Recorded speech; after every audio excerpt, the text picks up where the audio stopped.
ध्यान वाहिनी अध्याय 3 प्रबोध 3। ध्यान का लक्ष्य। इस संसार में मानव जीवन की दो प्रकार की स्थितियां होती हैं। पहली हितकर और दूसरी अहितकर। जीवन के प्रति उसके दृष्टिकोण, उसकी परिस्थिति और उसकी अवस्था के अनुसार यह श्रेणी विभाजन होता है। वही वस्तु या पदार्थ एक समय हितकर हो सकती है और दूसरे समय अहितकर होना मानव के हृदयांतर्गत दृष्टिकोण पर निर्भर रहता है। मानव को जिसका दर्शन एक बार हितकर लगता है, वही दूसरी बार अहितकर के रूप में दिखलाई पड़ता है। एक समय में जो अत्यंत प्रीतिदायक होता है, संभवतः वही अन्य समय में अप्रीतिदायक हो जाता है और उसको देखने के लिए इच्छा भी नहीं होती है। इसी प्रकार से सोचने विचारने का कारण केवल एक है, उन विभिन्न समयों में भिन्न भिन्न मानसिक स्थितियों का होना। इसलिए मन को सदैव प्रसन्न एवं प्रीतिदायक हितकर के रूप में ही बनाना चाहिए। यह प्रत्येक व्यक्ति का परमावश्यक कर्तव्य है। नदी का प्रवाह पर्वतों की चट्टानों से गिरकर घाटियों में उछलता कूदता उनके अनुसार प्रवाहमान होता है। इतना ही नहीं, बीच बीच में सहायक नदियों व नालों से मिलने वाला जल दूषित भी हो जाता है। इस प्रकार मानव जीवन प्रवाह में कुछ तीव्र धाराओं के प्रवाह के साथ आया। इस प्रकार की कठिनाइयां मानव जीवन में किसी भी समय आ सकती हैं। कुछ लोगों को पहले, कुछ को जीवन काल के मध्य में और कुछ लोगों को अंत में कभी न कभी आ ही जाती हैं। कोई इनसे बच नहीं सकता। अतः सर्वप्रथम मानव को यह सुनिश्चित जान लेना चाहिए कि जीवन संघर्षमय है। कठिनाइयां जीवन में आती ही रहती हैं। इस परम सत्य को जान लेने के ही पश्चात भय भ्रांति दूर हो सकती है। इन कठिनाइयों का स्वागत करना चाहिए और यह समझना चाहिए कि मुझे नए नए अनुभव प्रदान करने के लिए ही आई हैं। उसे केवल इस प्रकार की धारणा ही बनानी चाहिए, चाहे कितनी भी मुसीबतें क्यों न हों। ऐसी परिस्थिति में कितनी भी मुसीबतें क्यों ना आवें, कितना भी दुख क्यों ना आवे, वे बहुत साधारण प्रतीत होते हैं। इसका भी कारण मन स्थिति ही है। मानव को क्षण क्षण से बाहर से या अंदर से नाना प्रकार की प्रेरणाएं मिलती रहती हैं। इन समस्त प्रेरणाओं को मन में स्थान देना संभव नहीं है। तब मानव को विचारना होगा कि इन असंख्य प्रेरणाओं में से कौन से हितकर और मुख्य है। उन्हीं को ग्रहण करना चाहिए और अपने मन का लक्ष्य निर्धारित करना चाहिए। उसी को कहते हैं एकाग्रता या अवधान। किसी विषय को ठीक तरह से जानने के लिए अवधान नितांत आवश्यक है। अपने लक्ष्य या प्रिय वस्तु पर उद्देश्यपूर्ण अवधान या एकाग्रता एकाग्र चित्तता कहलाती है। इसका कारण भी मन ही है। ऐसा अवधान या एकाग्रता लक्ष्य प्राप्ति या प्रिय वस्तु की प्राप्ति में काफी सहायता करती है। एकाग्रता हर एक व्यक्ति के लिए अत्यंत आवश्यक है। यही समस्त सफल कर्मों का मूल है। ये केवल ध्यान योग के लिए ही नहीं, लौकिक व सांसारिक विषयों के लिए भी नितांत आवश्यक है। यदि व्यक्ति अपना कार्य एकाग्र चित्त होकर संपन्न करता है, तो उसके अंदर आत्मविश्वास और आत्मगौरव की भावना जागृत हो जाती है। ये दोनों भावनाएं मन संकल्प पर ही आधारित हैं। इस प्रकार का संकल्प सत्कर्म व दुष्कर्म दोनों के लिए प्रयोग किया जा सकता है। इस तरह संकल्प, पवित्र, सत्कार्य, सद्विचार, चिंतन पर मनोसंकल्प आकृष्ट करने के लिए मनोलक्ष्य अत्यंत प्रधान है। ऐसे मनोलक्ष्य की सफलता व विफलता एकाग्रता पर ही निर्भर रहती है। एकाग्रता शक्ति एवं सामर्थ्य की जननी है। मन को शिथिल करने वाली लौकिक और सांसारिक विषयों पर विजय प्राप्त किए बिना एकाग्रता प्राप्त करना असंभव है। ऐसी एकाग्रता और मन पर विजय केवल ध्यान द्वारा ही प्राप्य है। इस संसार में कुछ लोग अपने को पापी मानकर स्वयं ही अपनी निंदा करते रहते हैं। कुछ लोग अपने को बहुत भला व ऊंचा करके निरंतर अपनी प्रशंसा करते रहते हैं। ये दोनों ही श्रेणी के मनुष्य अपने मनोविकारों से पीड़ित हैं। इस प्रकार के लोगों को मन की संतुष्टि नितांत आवश्यक है। इसके लिए ध्यान आवश्यक है। ध्यान से पहचान यानी ज्ञान और विकास प्राप्त होता है। इसे साकार करने के लिए इनके प्रति अभिरुचि आवश्यक है।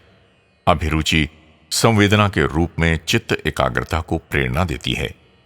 ये संवेदना यानी प्राप्य वस्तु के लिए उत्कट अभिलाषा भी सत या असत हो सकती है। कुछ लोगों का झुकाव संगीत के प्रति होता है। क्यों? इन लोगों को उसके प्रति अभिरुचि है। वह संवेदना उनको अत्यंत प्रिय है, इष्ट है। कुछ लोग अपने स्वर्गीय मित्रों व संबंधियों के शरीर देखना चाहते हैं। इस दर्शन में जो संवेदना है वो शोकदायक है। इन मृत शरीरों पर दृष्टिपात भी अभिरुचिदायक ही है। ये अभिरुचियां चाहे जिस प्रकार की हों, अवधान के लिए ये शक्तिदायक होती हैं। अभिरुचि जब प्रछन्न रहती है, गुप्त रहती है, उसे अवधान कहते हैं। क्रियात्मक अवधान को अभिरुचि कहते हैं। यदि अभिरुचि ही का अभाव है तो अवधान शक्ति भी नहीं होती है। अवधान की वृद्धि या क्षय अभिरुचि की वृद्धि या क्षय पर आधारित है। इस समस्त के लिए एकाग्रता मुख्य है। एकाग्रता की जननी ध्यान ही है। ध्यान से ही एकाग्रता और सफलता प्राप्त होती है। ध्यान की साधना से ही इस विश्व में ऋषियों तथा महात्माओं ने हर समय हर अवस्था में अपनी मनोवृत्तियों को संयमित करके अपने मन को सात्विक मार्ग की ओर झुकाकर सर्वेश्वर चिंतन में तैल धारावत ध्यान करके सर्वेश्वर से ऐक्यता प्राप्त कर सके। प्रथम अभिरुचि, द्वितीय मनोलक्ष्य निर्धारण तथा इनके माध्यम से चित्त एकाग्रता, तब मनोविलय ही ध्यान का लक्ष्य है। मानव को अपने आनंदमय भविष्य को ध्यान में रखकर सांसारिक सुख और विषय वासनाओं से अलग हो जाना चाहिए। उनके चंगुल में नहीं पड़ना चाहिए। इन सुखों की उपेक्षा करनी चाहिए। मन से वर्तमान असंख्य कामनाएं, दुख, बाधाएं तथा असत्य रूपी भय और काल्पनिक सुखों को भी हटा देना चाहिए। मन को विवेक, बुद्धि सिखाना चाहिए। उसे विवेचना करना सिखाना चाहिए। प्रत्येक व्यक्ति को इस प्रकार की शिक्षा की आवश्यकता है। जो दिखाई पड़ते हैं वे असत्य हैं, ऐसा सोचना चाहिए। मानव की वर्तमान दयनीय दशा इन्हीं कारणों से है। ध्यान ही इसकी औषधि है। मानव जीवन में जो कठिनाइयां और कष्ट हैं, उनके लिए ध्यान का अभ्यास ही सर्व बाधा निवारक है, रामबाण है। इस प्रकार के अभ्यास की नितांत आवश्यकता है। मन को अपना भ्रम और सांसारिक सुख रूपी स्वप्नों को भुलाकर अपने वास्तविक स्वर्ग को जान लेना चाहिए। ऐसा ध्यान के द्वारा ही संभव है। क्रमशः नियम पूर्वक शांति एवं प्रसन्नता के साथ ध्यान का अभ्यास करने से ध्यान में तीव्र गति से उन्नति होती है। महान अनुभव प्राप्त करने का पथ स्पष्ट हो जाता है। नए नए प्रकार के ज्ञान प्राप्त होते हैं। मन में प्रशांति व निर्मलता आती है।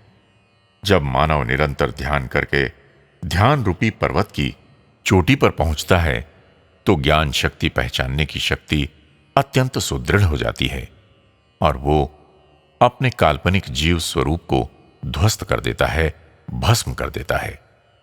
जब इसका बोध हो जाता है कि केवल मैं हूं, अन्य कोई दूसरा नहीं है और ये संपूर्ण विश्व मेरे भ्रमित मन का परिणाम है। सत्य केवल एक है, ईश्वर सच्चिदानंद परमात्मा शिवोहम, उसी एक सत्य की अनेक अभिव्यक्तियां हैं। ये परम सत्य कितना सुगम है। वास्तव में इस परम सत्य में, परमात्मा के जगत में न कोई ध्यान है, न कोई ध्यान करने वाला पदार्थ ही है। सब एक हो जाते हैं। यही शाश्वत तेजोमय अनुभव है।